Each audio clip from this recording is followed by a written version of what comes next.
ناظرین گرامی السلام علیکم ورحمۃ اللہ وبرکاتہ۔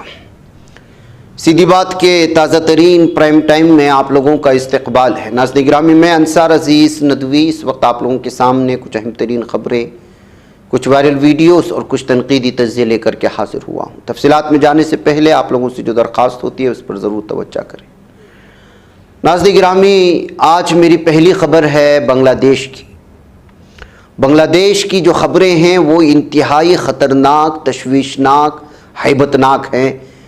چونکہ وہاں اس وقت انٹرنیٹ بند ہو چکے ہیں تو وہاں کی زمینی حقائق کتنے اموات ہو چکے ہیں، لیکن رپورٹ کے مطابق 100 سے زائد افراد ہلاک ہو چکے ہیں۔ بھارت کے پڑوسی ملک بنگلہ دیش میں حالات ہر گزرتے دن کے ساتھ مزید دھماکہ خیز ہوتے جا رہے ہیں۔ کسی نے سوچا بھی نہیں تھا کہ ریزرویشن کے خلاف شروع ہونے والا احتجاج اس طرح پرتشدد ہو جائے گا۔ صورتحال یہ ہے کہ نوجوانوں کے ہاتھ میں اب تلواریں آ چکی ہیں اور وہ فوج اور پولیس سے لڑنے کے لیے بےتاب نظر آتے ہیں۔ جن کے ہاتھوں میں قلم ہونا چاہیے تھا، کاپی ہونا چاہیے تھا، اور یہاں کی حکومت کو ان کی ترقیات کے لیے ان کے مطالبے کو پورا کرنا چاہیے تھا، آج انہی ہاتھوں میں تلواریں آ چکی ہیں۔ دوسری جانب حسینہ حکومت نے بھی دیکھتے ہی گولی مارنے کے احکامات جاری کر دیے ہیں، یعنی کہ ظلم و ستم اپنی پیک پر ہے۔ 100 سے زائد افراد ہلاک، متعدد زخمی ہو چکے ہیں، لیکن حالات معمول پر آتے دکھائی نہیں دے رہے۔ خانہ جنگی جیسی صورتحال نظر آ رہے ہیں۔ آگے جا کر کے ایام بہت ہی خطرناک ہو سکتے ہیں بنگلہ دیش کے لیے۔ بنگلہ دیش میں بڑھتے ہوئے تشدد سے پوری دنیا پریشان ہے۔ بعض ماہرین کا خیال ہے کہ نوجوان کا یہ غصہ شیخ حسینہ کی حکومت پر بھاری ثابت ہو سکتا ہے۔ یہاں تک کہا جا رہا ہے کہ اگر سب کچھ جلد ٹھیک نہ ہوا تو یہ ملک خانہ جنگی کی طرف بڑھ سکتا ہے، اور جس تیزی کے ساتھ یہ ملک ترقیات کی جانب بڑھ رہا تھا اسی تیزی کے ساتھ تنزلی کی طرف آ سکتا ہے اگر یہاں کے طلباء کی اور نوجوانوں کی بات نہیں مانی جائے۔ کئی سالوں بعد بنگلہ دیش میں دیکھا جا رہا ہے کہ رہائشی علاقوں میں بھی فوج کی گاڑیاں دوڑ رہی ہیں۔ یہ بھی اطلاعات ہیں کہ پولیس نے بے قابو ہجوم کو قابو کرنے کے لیے انہیں کچل دیا، گاڑیوں پر سوار کیا، یہاں تک کہ ان کی لاشوں کو گاڑی پر رکھ کر کے گھمایا ڈرانے کے لیے، یہاں تک کہ لاشوں کی ایسی بے حرمتی کی کہ لاشوں کو ایک تو اپنے گاڑیوں کے بونٹ پر رکھ کر کے ڈرانے کے لیے، خوف کا ماحول بنانے کے لیے اس لاشوں کو دکھا دکھا کر ڈر اور وحشت پیدا کرنے کی کوشش کی، تو وہیں بیچ راستے میں لاشوں کو اٹھا کر کے پھینکا گیا، ان کی توہین کی گئی۔ دوسری جانب بڑے پیمانے پر آتش زنی دیکھی گئی، کئی دفاتر کو آگ لگا دی گئی۔ اس وقت بنگلہ دیش میں ایمرجنسی صورتحال پیدا ہو گئی ہے۔ حکومت ڈھاکہ اور دیگر کئی شہروں پر انٹرنیٹ بند کرنے پر مجبور ہے۔ کئی ٹی وی نیوز چینلز کی نشریات پر پابندی لگا دی گئی ہے۔ اس وقت کئی بنگلہ دیشی ویب سائٹ بھی نہیں کھل رہے ہیں۔ اس قسم کی صورتحال نوجوان کو مزید مشتعل کر رہی ہے اور تشدد میں اضافہ ہو رہا ہے۔ اس تشدد میں 100 سے زیادہ لوگ مارے جا چکے ہیں۔ اس سے بھی بڑی تعداد بری طرح زخمی ہے، جن کی تعداد آفیشلی طور پر 2000 بتائی جاتی ہے، جبکہ حقیقی اعتبار سے 5000 کے قریب، جس میں طلبہ و طالبات ہیں، عام انسان ہیں، وہ جو ہے بری طرح زخمی ہو چکے ہیں۔ کئی لوگوں کو گولیاں میں لگی ہیں، کئی لوگ ہسپتال میں اس وقت انتہائی نگہداشت والے کمرے میں جن کا علاج چل رہا ہے۔ لیکن اس سب کے باوجود حالات معمول پر آتے نہیں دکھا رہے۔ بداعتمادی کی خلیج اس قدر بڑھ گئی ہے کہ آسمان پر ہر طرف ہیلی کاپٹر اڑ رہے ہیں، ان کے ذریعے لوگوں پر نظر رکھی جا رہی ہے۔ اب جب تشدد کی تحقیقات ہو رہی ہے تو یہ بات سامنے آ رہی ہے کہ احتجاج اب طلباء کے ہاتھ سے نکل کر دوسرے سیاسی عناصر کے ہاتھوں میں چلا گیا ہے۔ در حقیقت بنگلہ دیش سے بڑی تعداد میں نیپالی اور بھوٹانی لوگ ہندوستان کے میگھالیہ پہنچ چکے ہیں۔ اس کی وجہ سے ریاست میں پناہ لینے والوں کی تعداد 670 سے زیادہ بتائی جا رہی ہے۔ محکمہ داخلہ کے اعداد و شمار سے پتہ چلتا ہے کہ بنگلہ دیش سے 204 ہندوستانی، 158 نیپالی اور ایک بھوٹانی شہری میگھالیہ پہنچ چکے۔ آنے والے دنوں میں یہ تعداد مزید بڑھ سکتی ہے۔ ایسے میں غیر مستحکم بنگلہ دیش کی وجہ سے ہندوستان میں غیر قانونی داخلے کے واقعات بھی بڑھ سکتے ہیں۔ یہ کہتے ہوئے جن ستہ جہاں رپورٹ کرتا ہے، وہیں ناظرین گرامی بنگلہ دیش جس تیزی کے ساتھ جو ہے الگ الگ میدانوں میں، الگ الگ شعبوں میں تیزی کے ساتھ ترقی کرتا جا رہا تھا، آج اسی حکومت کے ایک فیصلے کی وجہ سے جو ہے اس وقت پوری طرح سے یہاں کی عوام اس کے خلاف ہو چکی ہے۔ وہ اس وقت سینہ تان کر کے فوجیوں کے سامنے آ رہی ہے اور کہہ رہی ہے کہ وہ جو ہے سینہ تان کر کھڑے ہیں، اپنی گولیاں چلائیں، لیکن اپنے مطالبے اور اپنے حقوق کو کسی بھی طرح سے دبنے نہیں دیں گے۔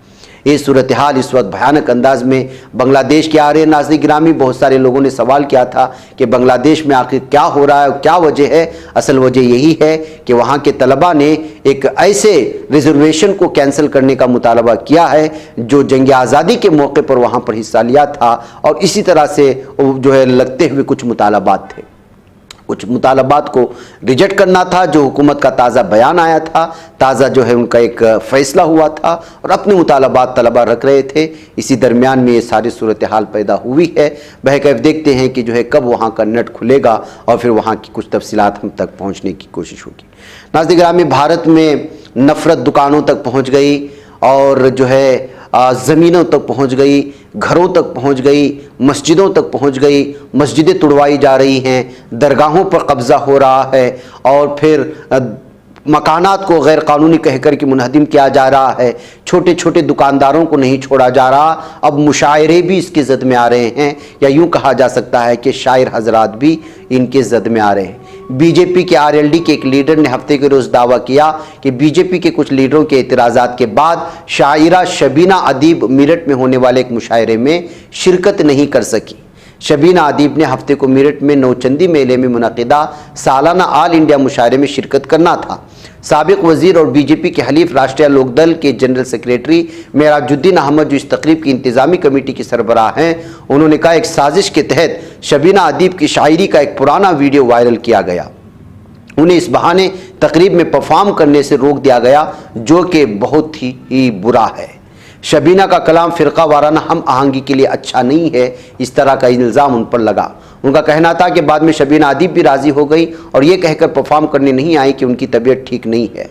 ادھر بی جے پی کے شہر صدر سریش جین نے صحافیوں کو بتایا کہ انہوں نے فرقہ وارانہ کشیدگی کے اندیشے سے ان کی شرکت پر اعتراض کیا تھا۔ شبینہ ادیب کے سنائے گئے اشعار فرقہ وارانہ ہم آہنگی کے لیے اچھے نہیں، یہ تناؤ کا سبب بن سکتا ہے۔ جب ہمیں اس کا علم ہوا تو ہم نے انتظامیہ سے درخواست کی کہ انہیں یہاں پرفارم کرنے کے لیے نہ بلایا جائے۔ تو ناظرین گرامی، شاعر تو شاعر ہوتا ہے، صحافی تو صحافی ہوتا ہے، وہ اپنے جذبات کو جو ہے، اپنے خیالات کو الگ انداز میں پیش کرنے کی جرات کرتا ہے۔ ایسی صورتحال میں اب یہ دشمنی کہاں کہاں تک پہنچنے کی کوشش ہو رہی ہیں، اس کا آپ اندازہ لگا سکتے ہیں۔ بہرکیف دونوں خبریں لمبی تھیں، مجھے یہاں پر اجازت دیں، انشاءاللہ پھر آپ لوگوں سے ملاقات ہوگی۔ السلام علیکم ورحمۃ اللہ وبرکاتہ۔